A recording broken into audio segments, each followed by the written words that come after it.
Hallo, heute mal von ungewohnter Stelle, nicht vom Trail aus der Natur, sondern hier aus meinem kleinen Kämmerchen. Grund dafür ist, dass ich den Zpacks Arc Blast Rucksack jetzt hier 1000 Kilometer auf dem Rücken getragen habe. Und ja, ich habe viele Eindrücke sammeln können. Die meisten sind positiv, aber es sind auch ein paar negative oder halt Eigenheiten vom Rucksack mit dabei. Und wenn du überlegst, dir einen Ultraleichtrucksack zuzulegen oder schon im Speziellen über den Arcplast nachdenkst, dann bleib dran. Es wird mit Sicherheit ein paar nützliche Infos für dich geben. Und ja, ist natürlich so, das ist mein subjektiver Erfahrungsbericht. Das heißt, andere Menschen werden vielleicht minimal andere Erfahrungen mit dem Rucksack machen. Ja, ich möchte den Rucksack aber Stück für Stück durchgehen und halt zu allen Bereichen oder allen Anwendungen meine bis jetzt gesammelten Erfahrungen teilen. Und ja, würde sagen, los geht's.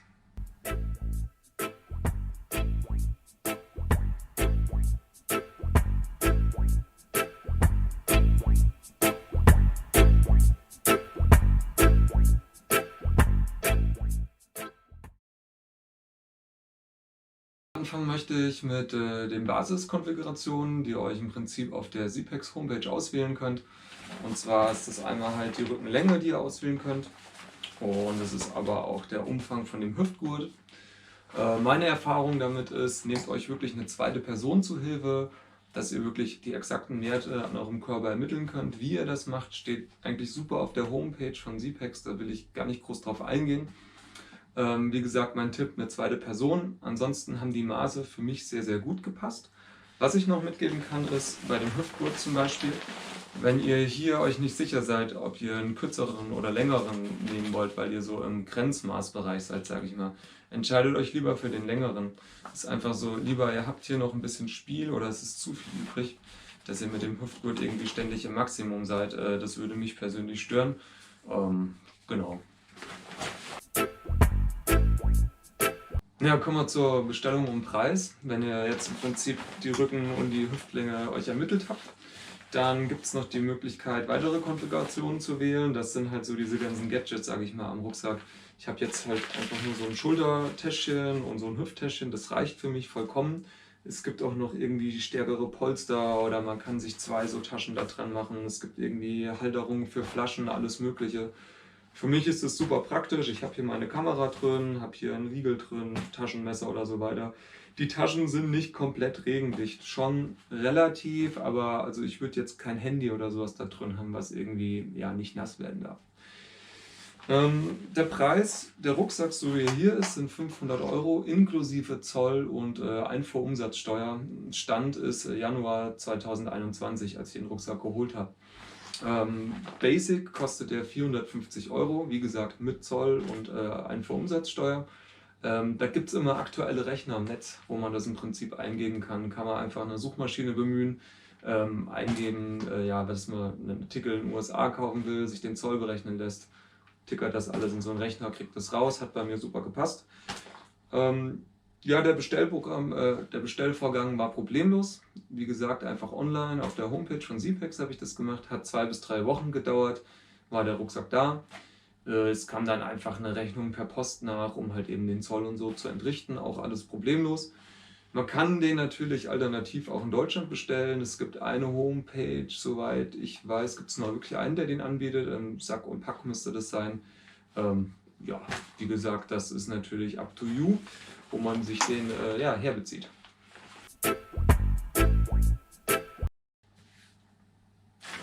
Ja, kommen wir zum Thema Gewicht. Das ist natürlich höchst interessant und natürlich auch der Grund, warum wir uns so einen Rucksack angucken oder ja, die ich dann gekauft habe. Blanco wiegt 595 Gramm. Dann kommt noch dazu für 22 Gramm diese Hüfttasche und für 17 Gramm die Schultertasche. Wir landen dann bei 634 Gramm. Offiziell kann ich hier mit 16 Kilo tragen. Effektiv habe ich die Erfahrung gemacht, dass bis 13 Kilo das auch wirklich bequem ist, auch längere Strecken. Was so die 13 Kilo deutlich überschreitet, wird dann auch ein bisschen unbequem. Ja, was man sagen kann, es gibt natürlich deutlich günstigere Rucksäcke, die so um den 500 bis 600 Gramm Bereich liegen. Also für 200 Euro gibt es da mehrere Modelle zur Auswahl. Ja, diese Rucksäcke sind aber eigentlich alle, man schreibt immer nur so bis 10 Kilogramm geeignet, also das Gewicht, was ich trage. Ich muss dazu sagen, ich habe da keine Erfahrung. Ich habe nie einen Ultraleichtrucksack vorher gehabt. Ich hatte vorher ganz klassischen Trekking-Rucksack mit Rückenplatte, wo man so 20 Kilo tragen kann. Deswegen, wie sich so ein Rucksack ohne Tragesystem, wie es der Arcplast nämlich hat, anfühlt, wenn man so die 10, 12 Kilo überschreitet, kann ich nicht sagen. Hier habe ich, wie gesagt, bis 13 Kilo den Komfort. Und das war für mich eigentlich auch die primäre Kaufentscheidung, weil ich einfach die Reserve wollte. So, ich habe meine Ausrüstung auf ungefähr 8 Kilo. Aber wenn ich jetzt Essen drin habe für mehrere Tage, kann es eben doch passieren, dass man mal die 12, 13, 14 erreicht. Man läuft durch eine sehr trockene Region, muss viel Wasser schleppen. Wie gesagt, das war für mich die Hauptentscheidung eigentlich, dass ich diese Gewichtsreserve fürs Tragen haben will.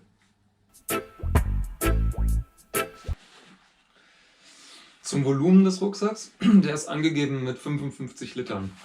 Das teilt sich auf 8 Liter auf das Netz und dann jeweils 2,5 auf die Seitentaschen.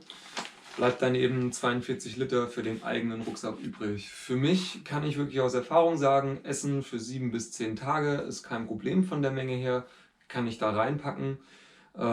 Ja, auch hier ist es wieder der Vorteil, wenn ich Essen für 7 bis 10 Tage hier reinpacke, muss ich das auch tragen vom Gewicht. Wenn mein Rucksack das nicht hergibt vom Tragesystem, dann nützt mir das Volumen auch nichts. Deshalb sind die meisten Ultraleichtrucksäcke auch eher irgendwie an den 40 Kilo ran. Genau, weil ich eben alles, was ich an Volumen ausfülle mit Sachen, natürlich Gewicht aufbaue und das irgendwie tragen muss. Gut, dann kommen wir zum Tragesystem. Das ist das eigentliche Highlight des Rucksacks, das muss man wirklich sagen. Also das macht den Rucksack im Prinzip so besonders. Klar, das Material auch, das ist DCF, sehr reißfestes, wasserdichtes Material. Aber die Einzigartigkeit liegt eben im Tragesystem, auf das wir auch später nochmal ausführlicher gehen. Ja, das hat 3 positive Aspekte. Zum einen, ich kann einfach größere Lasten tragen, hatten wir eben.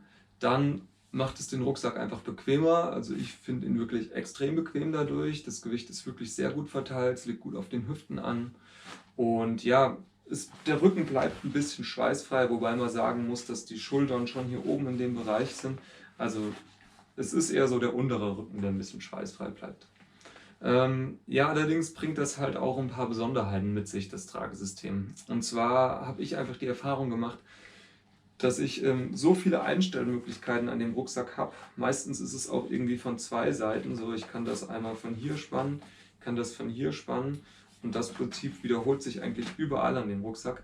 Dadurch verstellt er sich auch ein bisschen mehr. Das heißt, ich muss auf einem Trail wirklich alle 3 bis 5 Tage den Rucksack einfach einmal nachstellen, wieder auf mich anpassen. Bedeutet allerdings auch, dass ich den Rucksack wirklich sehr gut auf mich anpassen kann und er dadurch halt extrem bequem wird. Ja, der zweite Punkt ist der Bogen, den werden wir dann mal spannen. Der nimmt natürlich ein bisschen Platz im Rucksack weg. Das ist am Anfang fand ich sehr ungewohnt und es hat mich tatsächlich auch ein bisschen gestört, weil ich einfach nicht das ganze Volumen so ausnutzen konnte, wie ich mir das vorgestellt habe, sondern halt wirklich hier ein bisschen was weggeht. Aber ich muss sagen, das ist wirklich reine Gewohnheitssache. Für mich stellt das mittlerweile überhaupt kein Problem mehr dar. Ja, dann kommen wir zum Packen des Rucksacks. Auch da gibt es irgendwie kleine Besonderheiten zu beachten, nichts Wildes, aber ja, ich möchte es einfach einmal durchgehen und euch zeigen. Punkt 1 ist, dass wir zum Packen den Bogen spannen. Da sagt der Hersteller, dass hier im Prinzip so ein Spalt von 5 bis 6 cm entstehen soll. Dafür macht man das hier halt ganz schön gleichzeitig die Seile. Das kann von unten oder oben gemacht werden. Ich habe für mich festgestellt, wenn hier so ungefähr meine Hand reinpasst, dann ist das eben gut. Müssen wir gucken, dass man das gleichzeitig macht, sonst neigt der Rucksack auch dazu, so ein bisschen zu verdrehen. So.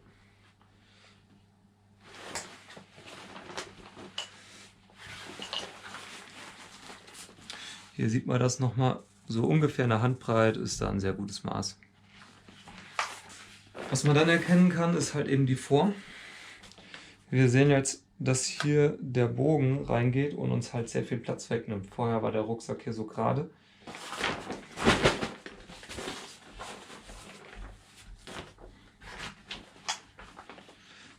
Ich hoffe, dass man das halbwegs erkennen kann.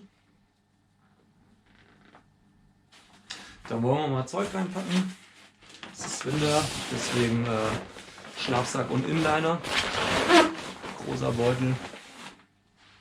Natürlich ein Zelt. Und eine Mütze. Dezember, ne? Jetzt kommen wir eben schon zu einem Punkt, was ich einfach festgestellt habe. Man hat am Ende beim Tragen eben diesen oberen Teil im Kreuz hinten drin, im Rücken drin. Wenn man hier harte Gegenstände hat, dann drückt das einem hinten ja, in den Rücken rein, auf die Wirbelsäule, das ist eben sehr unangenehm. Deswegen auch bei dem Rucksack, wie eigentlich bei allen Ultralight-Rucksäcken, da eben keine feste Rückenplatte vorhanden ist, nimmt man im Prinzip die Isomatte, haltet die zusammen und schiebt den Prinzip einfach hinten bis unten durch. Dadurch entsteht beim Rucksack hinten einfach eine schöne Polsterfläche. So, dann packe ich weiter. Das würde jetzt mal Essen für, naja, mindestens mal 6, 7, 8 Tage symbolisieren. Und dann haben wir noch ein bisschen Kleidung, Regenjacke, bisschen Technik. Und das war's dann auch schon.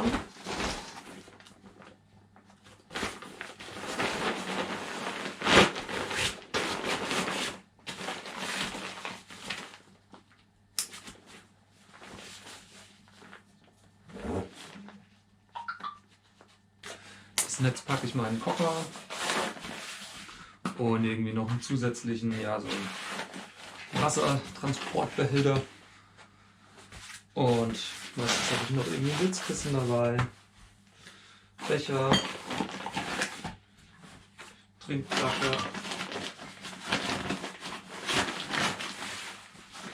Und was natürlich noch geht, wenn man möchte, man kann hier an die Seite mit diesen Seilzügen natürlich perfekt irgendwie Wanderstöcke befestigen.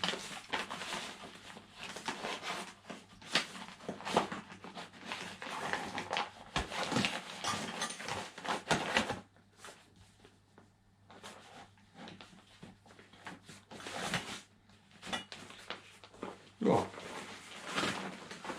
Und meistens habe ich im Netz dann noch irgendwie so ein Kleidungsstück, was ich gerade nicht trage, irgendwie ein Vlies oder die Daunenjacke oder irgendwas. Ja, dann wird der Rucksack im Prinzip einmal gepackt.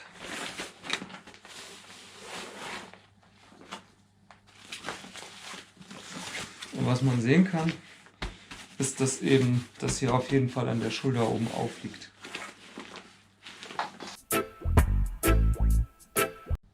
Alright, dann einmal zum Fitting oder wie ihr den Rucksack im Prinzip an euch anpasst. Hier natürlich, da gibt es ein super Video von Zpacks, deswegen guckt euch das an. Da wird es alles im Detail erklärt. Mir geht es einfach nur noch mal darum, ich habe ja gesagt, dass der Rucksack sich öfters verstellt während dem Laufen.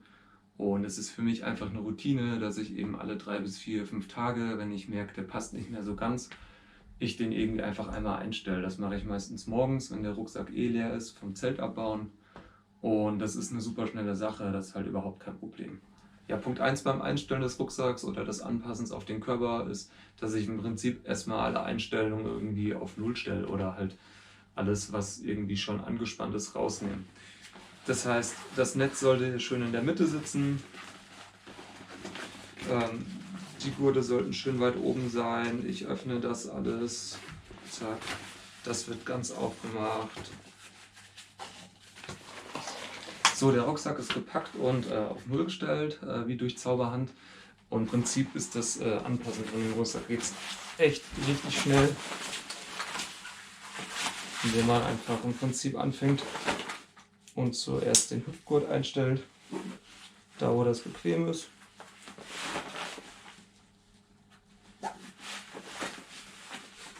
Und dann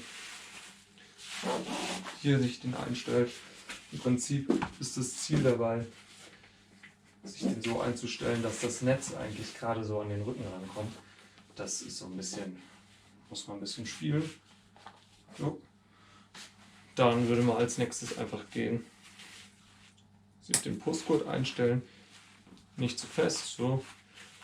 Dann würde man als nächstes diese Rückenteile runterdrücken, bis das sich schön so um die Schulter schließt. Und dann kann man noch die Loadlifter ein bisschen ziehen, quasi den Rucksack noch ein bisschen an sich dran ziehen. So.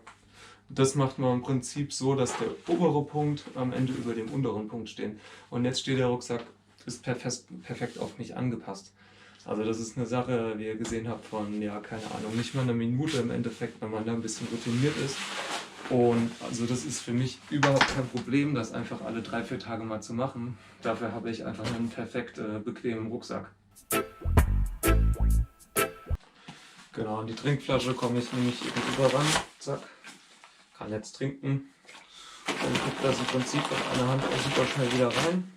Für mich ist der Trick dabei, einfach die Flasche schön weit unten zu greifen. Nicht versuchen von oben zu schieben, sondern ich greife die unten und ja, zack, mach die rein. Es war für mich am Anfang wirklich auch echt ungewohnt, weil ich einfach ja, ein Trinksystem Liebhaber war, muss ich sagen. Also ich habe bin eigentlich immer mit Trinksystem losgegangen. Hier drin ist allerdings wirklich kein Platz dafür, das zeige ich euch jetzt auch gerade nochmal.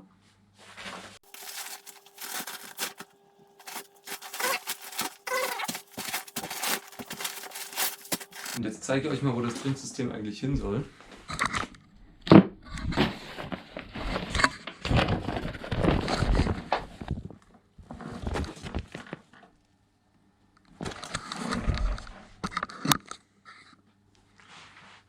Und den Rucksack anschließend wieder mit den Sachen füllen.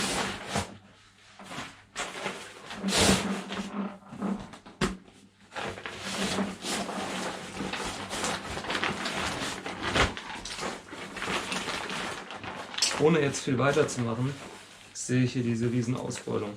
Das ist die Trinkblase und die habe ich dann eben richtig im Rücken drin. Und das ist für mich einfach scheiße unbequem. Das ist also für mich echt Bye-bye Trinkblase, hallo Trinkflasche. Kann ich ehrlich eigentlich nur sagen, also wer unbedingt zu 100% ein Trinksystem braucht, ist es meiner Meinung nach der falsche Rucksack. Für mich war es nicht praktikabel, ich habe es wirklich aussortiert, bin mit der Lösung aber super happy, ist kein Problem. Ansonsten ist Wasserdichtheit natürlich ein Riesenthema. Das Material ist wirklich 100% wasserdicht, das ist safe. Ich habe auch ein Zelt aus dem Material, da geht nichts durch, das ist geil. Allerdings eben durch diese Einsparung vom Trinksystem, hier wäre der Schlauch rausgekommen, da kann Wasser reinkommen und das passiert. Das ist im Regen schon so, dass man wirklich merkt, wie so ein bisschen Feuchtigkeit von da kommt. Ist für mich jetzt auch kein Problem, weil ich sowieso eigentlich alles in Drybags habe. Für Menschen, die aber keine Drybags tragen, also wenn du nicht irgendwie deine Sachen nochmal extra einpacken möchtest, wäre dann schon irgendwie eine Art Packliner oder sowas schon nützlich. Es geht jetzt allerdings noch nicht darum, dass es wirklich alles richtig nass wird, aber es ist eben auch nicht 100%ig trocken. Das ist, denke ich, dann bei jedem selbst die Grenze, ja, wie man damit umgehen möchte. Ja, für mich, wie gesagt, für mich ist der gefühlt wasserdicht. Ich habe da kein Problem mit. Der Rollverschluss ist super praktisch, super nice. Es geht total schnell und einfach zu. Genauso wie das Netz, muss ich sagen, ist in der Praxis einfach super geil. Ich finde es richtig gut, richtig praktisch. Ich sehe meine Dinge, ich kann es einfach reinstopfen. Hat sich für mich total bewährt. Man kann die Stöcke hier in die Seiten machen, wie wir gesehen haben. Das geht eigentlich auch recht gut. Ja, Fun Fact, habe ich noch nicht ausprobiert, aber der Rucksack soll Handgepäckgröße haben, was ich natürlich schon auch spannend finde. Ja, im Puncto, ja, wenn man dann doch mal irgendwo hinfliegen möchte zum Wandern. Aber es gibt natürlich auch sehr viele schöne Wanderwege in Deutschland, sodass man sich das erstmal ganz schön lang aufsparen kann. Kommen wir zum Thema Robustheit. Da muss ich sagen, bin ich bis jetzt ganz zufrieden, nicht zu 100%, aber ist schon ganz okay. Das Material ist eben ja sehr dünn und filigran, dass das vielleicht nicht ganz so stabil ist wie irgendein Ripstop Nylon oder so. Ich bin jetzt kein Materialspezialist. Ist eventuell klar. Mein Feeling von dem Material ist, dass es einfach nicht sehr abriebfest ist. Und zwar hat der Rucksack im Prinzip ein Loch im Boden bekommen. Ich denke, es liegt einfach davon, dass ich den zu fest abgestellt habe, irgendwie auf Steine oder sowas drauf. Da gibt es so spezielle DCF-Kleber. Also das ist im Prinzip wie so ein Klebeband, wo man sich so ein Patch rausschneiden kann. Hält super, alles klar, kein Problem. War jetzt halt beim Zelt dabei, nicht beim Rucksack. Wo man das in Deutschland kriegt, weiß ich gar nicht genau. Aber man kann mit Seamseal oder sowas, habe ich gelesen, so Löcher auch irgendwie flicken. Ähm, Zum Beispiel hat er hier an der Seite auch so ein kleines Loch. Das ist jetzt wirklich nicht tragisch irgendwie, aber es zeigt halt, dass der Rucksack jetzt auch nicht unkaputtbar ist. Da bin ich im Prinzip einfach so eine Art Burg hochgelaufen und es wurde halt sehr eng an den Seiten und da bin ich halt an die Seiten gekommen und schon war ein Loch drin. Ja, im Netz ist eine Masche mal irgendwie ausgerissen. So was, das ist jetzt irgendwie alles nicht wirklich schlimm. Ansonsten, was man schon auch ein ganz klein bisschen merkt, ist, dass zum Beispiel die Naht hier so ein bisschen aufgeht. Wie gesagt, das ist jetzt nach 1000 Kilometern, nach über einem Jahr. Ist für mich jetzt nicht weiter tragisch. Das sind halt Abnutzungserscheinungen. Ich nutze halt auch relativ viel. Ich hätte jetzt keine Angst, die nächsten 5000 Kilometer damit zu gehen. Ja. Jo, dann würde ich am Ende ein kurzes Fazit geben. Im Prinzip die wesentlichen Punkte einfach nochmal zusammenfassen. Also der Rucksack ist natürlich teuer, das ist mit Sicherheit ein negativer Punkt. Die 500 € sind schon ein stolzer Preis. Muss man sich natürlich überlegen, ob es die Benefits, die es halt eben gibt, die einem das auch wert sind. Ja, noch ein weiterer negativer Punkt ist für mich eben die eben angesprochene Robustheit. Es ist jetzt nicht der krasseste, unkaputtbarste Rucksack, also wer sich viel durch irgendwie Brombeerbüsche oder sowas schlägt, so richtig, richtig wild, ist vielleicht dann nicht ganz das Richtige. Wie gesagt, aber für 1000 Kilometer finde ich, sieht er echt noch gut aus und ich mache mir echt keine Sorgen über die nächsten paar Jahre und die nächsten paar 1000 Kilometer. Das wird er super aushalten, so alle Laschen, alles ist noch ganz. Ich gehe jetzt auch sehr viel vorsichtiger damit um, wenn ich den abstelle oder gucke, dass ich nicht irgendwie an Felsen lang scheue und dann ist es mit der Haltbarkeit für mich eigentlich kein Problem. Die positiven Dinge sind, der Rucksack ist einfach scheiße bequem. Also es ist wirklich extrem, wie gut man den auf seinen Körper einstellen kann. Er ist extrem leicht dafür, dass ich halt eben diese Gewichtsreserve noch habe. Ich kann eben bis zu 13 Kilo hochgehen, vielleicht sogar 15, 16, das habe ich noch nicht probiert, aber 13 Kilo waren noch sehr gut handelbar. Für mich ist der einfach auch wasserdicht. Ich habe kein Regencape dabei, ich habe keinen Packliner oder sowas dabei. Ich war wirklich schon im guten Regen unterwegs. Ja, es gehen ein paar Tropfen rein, aber das ist für mich nicht weiter schlimm. Für mich ist der gefühlt wasserdicht. So, ich mache mir über Regen keine Gedanken in dem Sinn.